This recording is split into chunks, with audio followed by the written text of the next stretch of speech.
আচ্ছা, চোর তো অনেক রকমের হয়, তাই না? কেউ সোনা চুরি করে, কেউ টাকা, কেউ বা অন্যের মন। কিন্তু এবার বাংলাদেশে যে চোরের দেখা মিলল, সে তো রীতিমতো ইতিহাস গড়ে ফেলেছে। খোদ প্রধানমন্ত্রীর অতি গুরুত্বপূর্ণ এবং অতি গোপনীয় লাল টেলিফোনের সংযোগে তার কেটে নিয়ে পালিয়েছে এই চোর।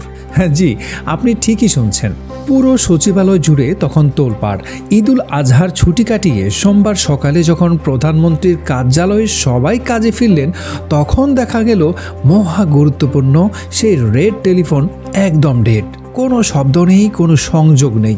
বিটিসিএল এর কর্মকর্তারা তো ঘামতে ঘামতে অস্থির।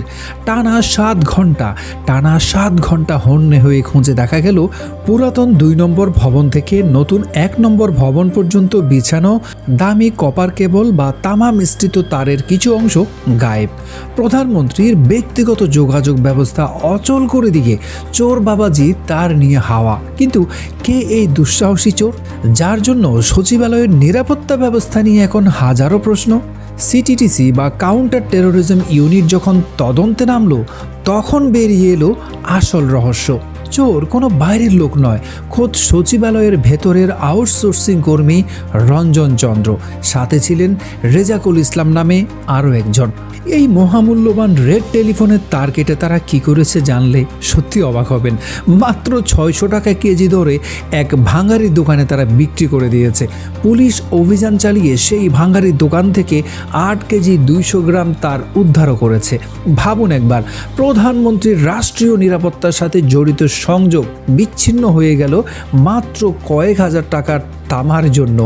অবশ্য পুলিশ এখন রঞ্জন চন্দ্র, রেজাউল ইসলাম আর সেই ভাঙারির দোকানের মালিক সবাইকে খাঁচায় ভরেছে।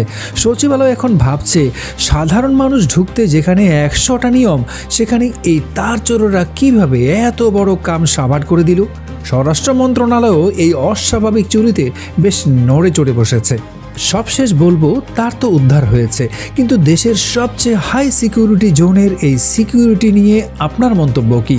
চোরের বুদ্ধির প্রশংসা করবেন, নাকি আমাদের দেশের নিরাপত্তার দশা দেখে হাসবেন? কমেন্টে জানান।